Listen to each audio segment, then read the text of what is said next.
Ni siku nyingine tena, wakati mwingine tena, na kipindi kingine tena cha wiki ya elimu, ujuzi na ubunifu kutoka uwanja huu wa shule ya Usagara hapa jijini Tanga. Naitwa Pascal Mayala, karibuni. Leo ni siku ya Ijumaa.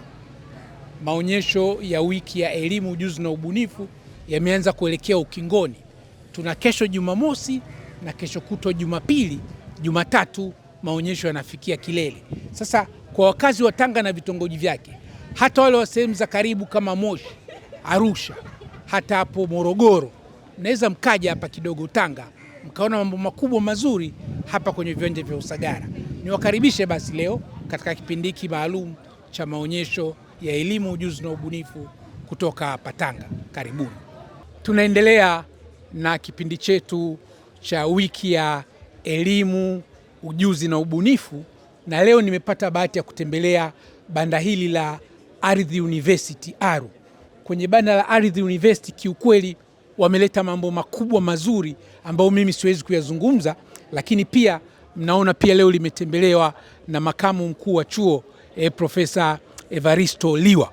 Sasa nina ofisa wa Aru atajitambulisha na kutuambia kwenye Aru mmetuletea nini, alafu tutamsikiliza makamu mkuu wa chuo kwa neno lake, alafu tutakwenda kwa mzee wa udahili na tutamaliza na mtu mmoja akituambia baada ya maonyesho Ardhi University mnapatikania wapi. Naitwa Mhandisi Faraji Nyudike, natoka idara ya uhandisi wa mazingira, na leo tupo katika maonyesho ya elimu, ubunifu na ujuzi ya 2026.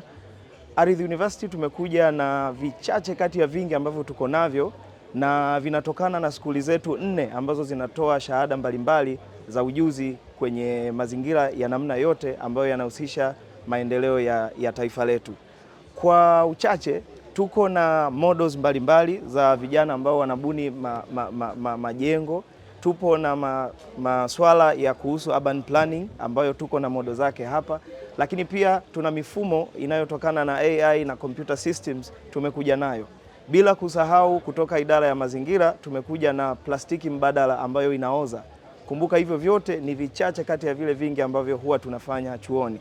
Lakini pamoja na hayo ni wasihi sana mpite, kwa sababu kuna maelezo mengi mtapata, udahili unaendelea.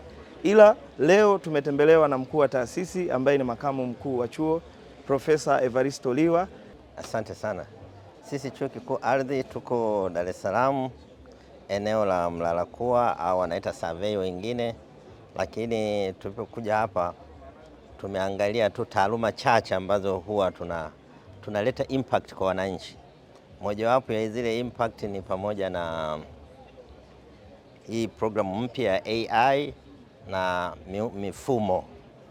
Na nimeonyeshwa hapa mifumo iliyotengenezwa hapa ambayo inawasaidia wananchi. Kwa mfano hii moja ya uzazi salama ni kitu ambacho sikuwahi kukifahamu, lakini wanafunzi wangu wameniambia, maana walio develop ni wanafunzi, wamenionyesha hapo jinsi gani mfumo unaweza kufanya mwanamke mjamzito toka na anaenda clinic siku ya kwanza, namna gani yeye mwenyewe anaweza akajimonitor mpaka anapokwenda next.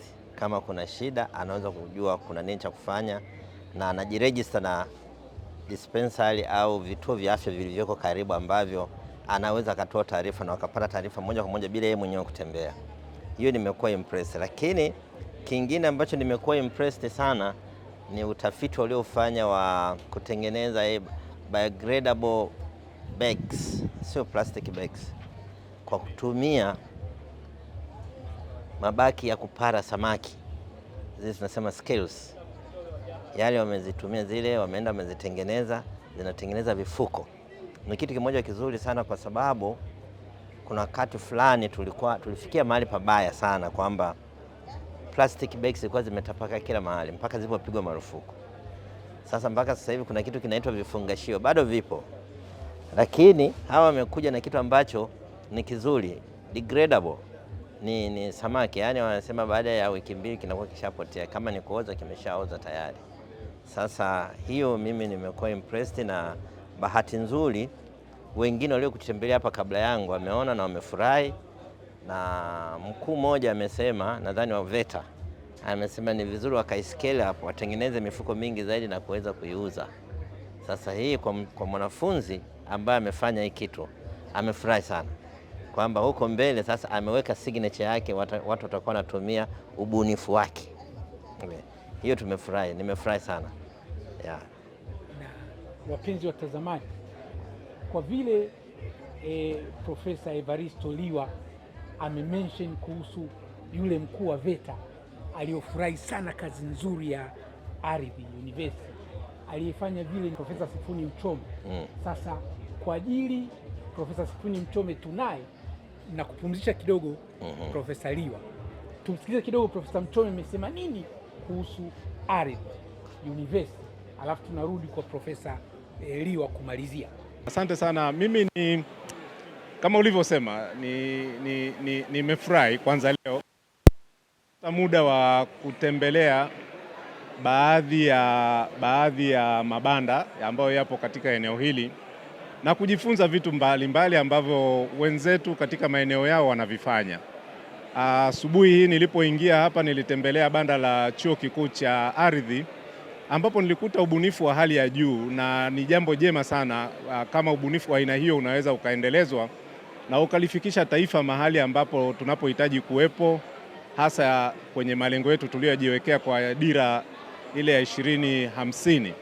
Pale katika banda la Aru nimeona wanatengeneza ama wanabadilisha nywele hizi ambazo tunaenda kwa vinyozi tunanyoa, zinakuwa mbolea. Kwa hiyo kumbe nywele zinaweza kubadilishwa na kutengenezwa mbolea ambayo inaweza kutumika katika kuzalisha vitu mbalimbali mashambani, lakini katika kufanya mambo mbalimbali ya urembo kama watu wanaopenda kufanya shughuli za gardening na vitu vingine vya aina hiyo. Lakini katika banda hilo hilo pia nimeona wamefanya ubunifu wa kutumia magamba ya samaki ambao sisi tumebarikiwa kuwa na samaki wa kutosha, tumia magamba ya samaki na kuwafanya magamba yale yawe mifuko ya plastiki, mifuko hii ambayo tunatumia kubeba vitu mbalimbali.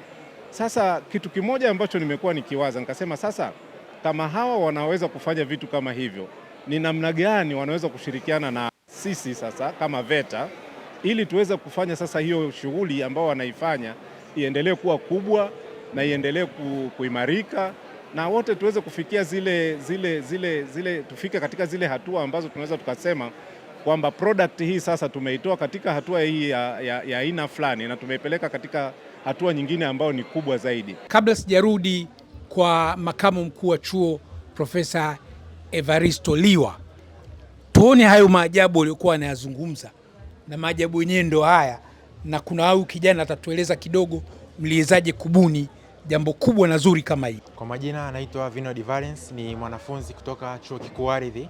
Mbele yenu tumekuja na bunifu za kutengeneza bidhaa mbalimbali, ambapo bidhaa ya kwanza tumeweza kutengeneza mifuko mbadala inayotokana na malighafi za uchafu, ambapo malighafi hizi ni pamoja na magamba ya samaki ambayo imeweza kutengeneza mifuko mbadala itakwenda kureplace mifuko ya plastiki hatarishi katika mazingira. Mifuko hii inachukua takriban siku 30 kuoza katika mazingira ukilinganisha na mifuko ya plastiki inayochukua takriban miaka 400 hadi 500 kuoza katika mazingira.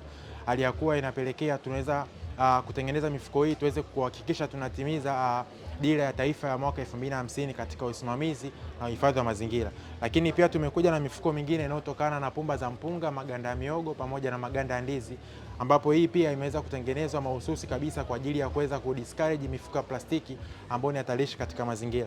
Lakini pia tumekuja na vigae au tiles zinazotokana na chupa za plastiki, ambazo chupa hizi ni chupa za rangi kama Mo Extra, lakini pamoja na Azam Energy, ambapo chupa hizi zimeonekana kuweza kuachwa katika mazingira. Kwa hivyo basi akatokea mtaalamu ambaye ameweza kutengeneza tiles, ambazo tiles zitaenda kutumika katika kuta za vyooni, bafuni pamoja na jikoni. Asanteni sana. Asante. Kwa majina naitwa Dr. Sauli Nkini, ni Head of Postgraduate Ardhi University.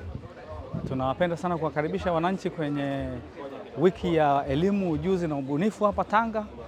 Lakini pamoja na hayo, Chuo Kikuu Ardhi kinaendelea na udahili wa postgraduate kwa wale ambao wanataka kuendelea na masters program mpaka tarehe 15 mwezi wa 10 tutaendelea kupokea udahili kwa ajili ya wanafunzi wa postgraduate. Kwa wale watu ambao wako wizarani, wako kwenye taasisi mbalimbali wanaotaka kujiendeleza na elimu ya juu, tunawakaribisha sana Ardhi University chuo mahiri, chuo ambacho kinawaandaa wananchi na wasomi mbalimbali katika ajira ndani na nje ya nchi. Asante, naitwa Crescencia Luvara. Baada ya maonesho haya tunapatikana Ardhi University, Dar es Salaam. Karibuni sana tuwahudumie. Mawasiliano yetu yanapatikana katika webpage ya chuo, lakini pia unaweza kupata namba za maafisa udahili. Tunapatikana katika namba ya simu itakayoonekana hapa. Karibuni tuwahudumie. Tunamalizia, una wito gani kwa wananchi kuhusiana na Ardhi University? Sisi wito wetu mkubwa ni kwa wote wanaokifahamu Chuo Kikuu Ardhi na jinsi tunavyofundisha, tunafanya tafiti mbalimbali.